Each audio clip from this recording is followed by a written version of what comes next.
yabaye Minisitiri w'Ubutabera Ambasaderi Visi Perezida w'Inteko Ishinga Amategeko akaba yamaze kwinjira mu bavoka. Mukabagwiza Eda ni izina rinini cyane muri politiki y'u Rwanda kuko yamaze imyaka irenga 23 ari mu nshingano zitandukanye igihugu cyagiye kimuha zirimo kuba Minisitiri w'Ubutabera ndetse no guhagararira u Rwanda mu bihugu bitandukanye. Yabaye kandi Visi Perezida w'umutwe w'abadepite mu Nteko Ishinga Amategeko y'u Rwanda ushinzwe amategeko no kugenzura ibikorwa bya guverinoma, inshingano yamazemo imyaka igera kuri 3. Yabaye kandi Ambasaderi w'u Rwanda muri Canada na Cuba hagati ya 2007 na 2013. Nyuma atorerwa kuba umudepite guhera 2013 kugeza 2018. Nyuma atorerwa kuba umwe mu bayobora umutwe w'abadepite. Ni umuhanga mu bijyanye n'amategeko kuko yize amategeko muri Kaminuza y'u Rwanda nyuma yo gusoza amashuri yisumbuye muri Collège Saint André. Eda Mukabagwiza afite impamyabumenyi y'icyiciro cya gatatu cya kaminuza Masters mu bijyanye na diplomasi yakuye muri Kaminuza Washington International University muri Leta Zunze Ubumwe za Amerika n'izindi mu bijyanye n'amategeko. Yakoze imirimo itandukanye muri za minisiteri n'imiryango itari iya leta. Ubu yamaze kurahirira kuba umwavoka aho yanashinze Cabinet CEM Pathways Legal and Advisory Limited. Mu kiganiro uyu Eda Mukabagwiza yahaye umwe mu banyamakuru bakora imbere mu gihugu cy'u Rwanda, uyu munyamategeko yagaragaje ko kuba umwavoka ari ibintu yashatse gukora nyuma yo gusoza imirimo muri politike, kandi yemeza ko abona ari uburyo bwo gukomeza gutanga umusanzu ku gihugu cy'u Rwanda. Kuba umwavoka byaje bite? Urabona, nakoze imirimo yanjye mu rwego rwa politike, ni ukuvuga ngo noneho ndi ku isoko ry'umurimo. Natekereje ko nagira umumaro ninjiye cyane mu bifitanye isano cyane n'ubutabera. Icya mbere, ndi umunyamategeko, nize amategeko, nagiye nongeraho n'izindi mpamyabumenyi mu bijyanye nayo, ariko n'uburambe mfite numvaga byamfasha gukomeza inshingano yo gufasha umuturage mu Rwanda. Burya umwavoka aba aburanira umuturage cyangwa se ikigo, ariko byose reka tubyite umuturage, gufasha cyane guharanira ubutabera no gufasha gusobanura amategeko. Navuga ko rero nk'umuntu wize amategeko nkagira uruhare mu nshingano nagiye nkora z'ubutabera, hakabaho guhagararira abaturage mfite cyane amakuru ku byo abaturage bakeneye. Numvise ngiye muri uyu mwuga nawugiramo umumaro kuko burya umwavoka ntabwo ari inyungu ze bwite areba cyane kuko numufasha mu by'amategeko. Nibyo, ni umwuga ugutunga kandi ugatunga n'umuryango, ariko cyane cyane umwavoka akorana n'inzego z'ubutabera kugira ngo bwa butabera bube bunoze kandi abaturage babuhabwe koko nk'uko babukeneye. Nicyo cyanzanyemo. Nk'umuntu wabaye Minisitiri w'Ubutabera ukaba Visi Perezida w'umutwe w'abadepite, n'izihe ndangagaciro zigiye kukuranga mu gukomeza kurengera abaturage? Numva mu nshingano mfite n'ubundi izo nari mfite icyo gihe zigakurikirana nk'umuyobozi, ati ni uguharanira ukuri, guharanira ubutabera ndetse no kumenya ibibazo ku buryo noneho muri bya bindi byose wari usanzwe uzi hiyongeraho no gukomeza kubisangira n'inzego zitandukanye zaba iza leta n'abandi bafatanyabikorwa wahura nabo kugira ngo mushake umuti.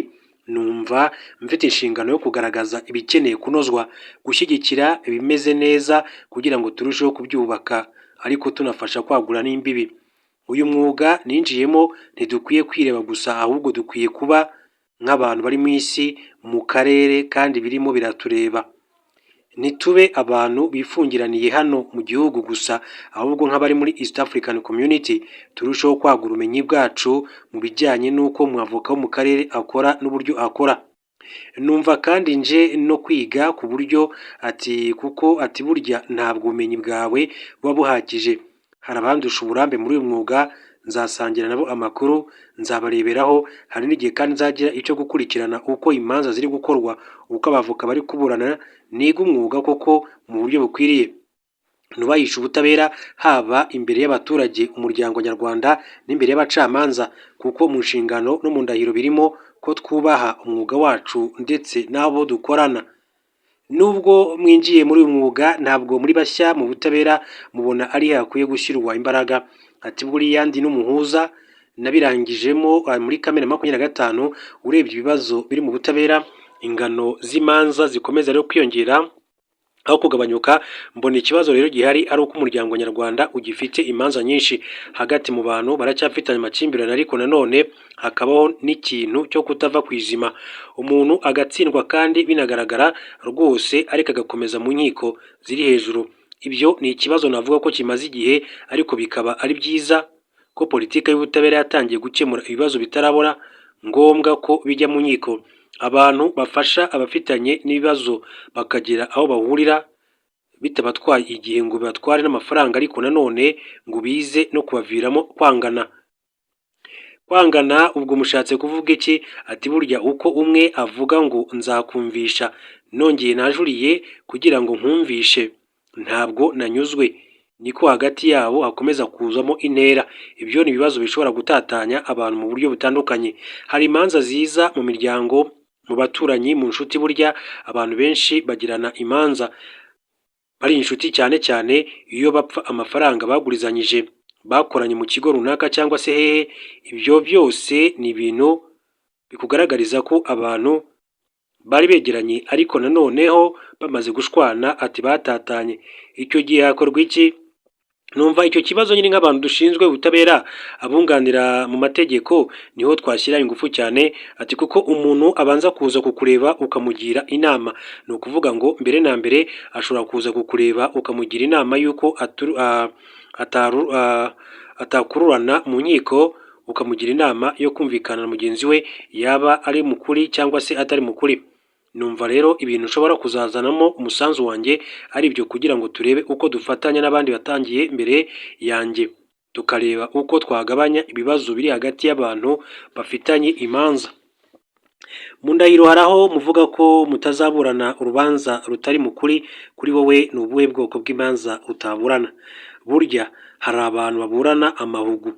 Burya iyo umuntu aje kukubwira ikibazo umutega amatwi ukamwumva, hari ubwo ushobora guhita ubibona ko uwo muntu atari mukuri, ukagerageza nko kubimwereka.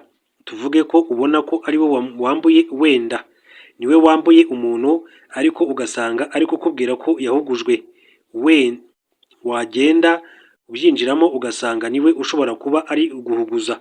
Ati nk'ibyo rero bibona kare ukamugira inama, aho kugira ngo rero uzahagarare imbere y'umucamanza umuburanira ibitari byo, kugira ngo azabone bimwe yifuza kandi atari mu kuri. Aho niho rero bavuga by'ukuri twakagombye kumugira inama ahubwo akabivamo.